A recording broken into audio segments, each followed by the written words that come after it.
Hello, my presentation will be on resistance training program design for high school athletes. My name is Bernard J. Fox. I am a CSCS. I am doing this project for ATSU University, my current topics in human movement science class. My presenter interview will be with Dr. Robert Wagner. He holds a CMAA, CSCS, and an RSCC Emeritus. He is presently an athletic director at Atlantic County Institute of Technology. As you can see here, Dr. Wagner's background and experience is quite extensive and impressive. It was over 30 years of experience in the field of strength and conditioning. He's a former member of the USA weightlifting team, national record holder in the squats in 3 separate weight classes. He earned a gold medal in the 1996 IPF Men's Open World Championships in Salzburg, Austria for the squat in the 82.5 kilogram weight class. He was a strength coach at Salisbury University for 2 years. He went on to be a head strength and conditioning coach at the University of Pennsylvania for 14 years. And most recently, he was a contributing author for the National Strength and Conditioning Association's task force that published COVID-19 Return to Training, Guidance on Safe Return to Training for Athletes. This is a great resource that I recommend all of you use if you train high school athletes or college athletes in a weight room setting. The questions I asked my presenter here were basic ones that I think a lot of self-taught sports coaches who run weight room workouts could use help in, and it would help their athletes. Quite honestly, I asked questions on some of these issues that I have seen in my time as a rowing coach at a high school where I share the weight room with the basketball and football teams. The questions I asked were, what are your approaches to teaching beginners resistance training? What exercises do you choose to start your program off with? Do you use exercise progressions when teaching exercise technique? What guidelines or criteria do you prefer when assigning the amount of weight athletes use? Do you have the same resistance training programs for freshmen through seniors? And what weightlifting principles or programs do you recommend coaches use for their resistance training programs? Approaches to teaching beginners weightlifting. He recommends the use of National Strength and Conditioning Association exercise technique videos.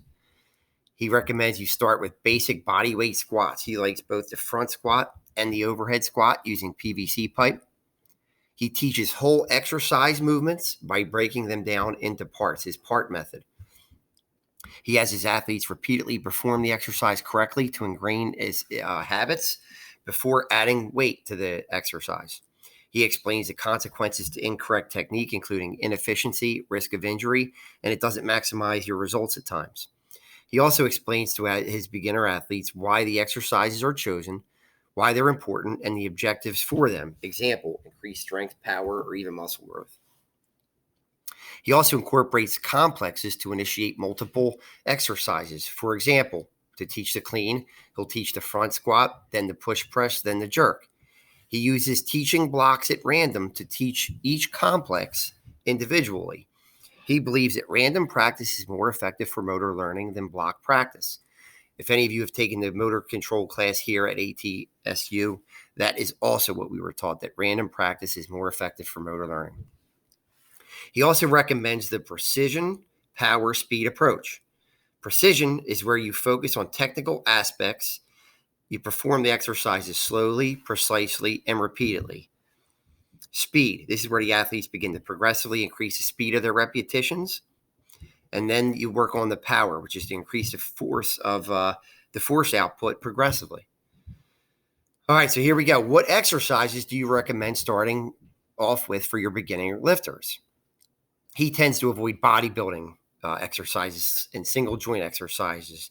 No bicep curls, tricep extensions, those kinds of things. And he avoids machine exercises for beginners.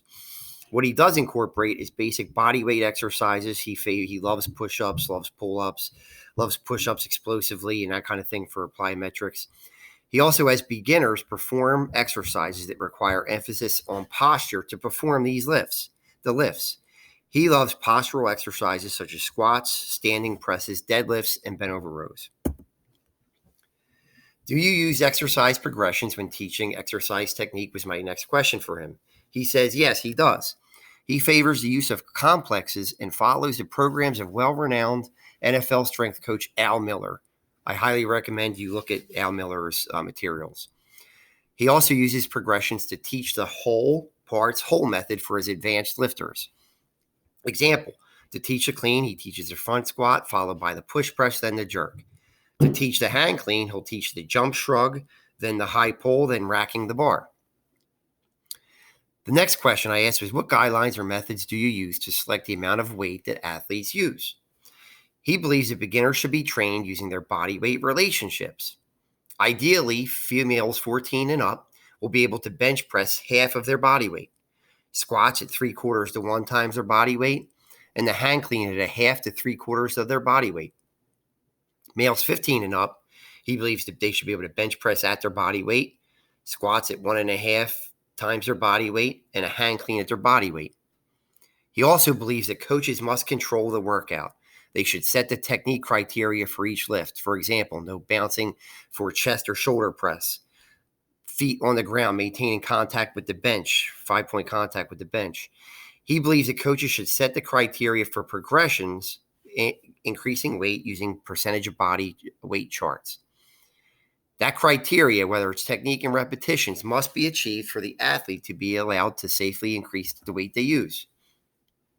My next question was, do freshmen through seniors all follow the same program? His answer is no. Program for beginning freshmen incorporate more body weight exercises. Focus for weightlifting exercises is to emphasize correct technique, posture, and habits. The parts method of instruction is used to teach these lifts. More focus is placed on the precision aspect of the PSP approach. Recommended frequency for freshmen is 2 to 3 times per week at a low to medium intensity level.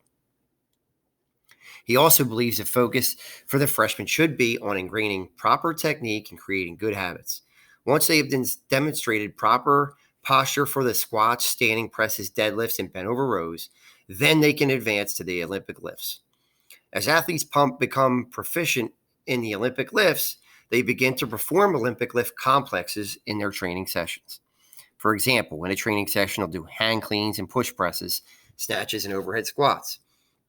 More emphasis is placed on increasing speed and power output in the PSP approach for upper class athletes. Frequency and training intensity also increases as athletes develop. Beginner frequency, which I mentioned for freshmen, should be 2 to 3 sessions per week. Intermediate frequency for sophomores should be 3 to 4 times per week. Advanced frequency for juniors, the very advanced juniors and seniors, is 4 to 6 sessions per week. Beginner intensity level, I already mentioned, is low to medium. Intermediate intensity level he recommends is medium to high. And advanced intensity level is high to very high for your seniors, very advanced juniors. And then we're going to conclude here with what weightlifting principles or programs did he recommend that high school athlete weight training programs be based off of? What resources can coaches use? And here they are below. Clayton et al. 2015, Foundations of Fitness Programming through the NSCA. Lapitin, Managing the Training of Weightlifters. Medvedev, 1989, A System of Multi-Year Training in Weightlifting. Sands et al. 2012, Basics of Strength and Conditioning Manual through the NSCA. And also he likes USA Weightlifting 2015, Weightlifting and Sports Performance Coaches Manual.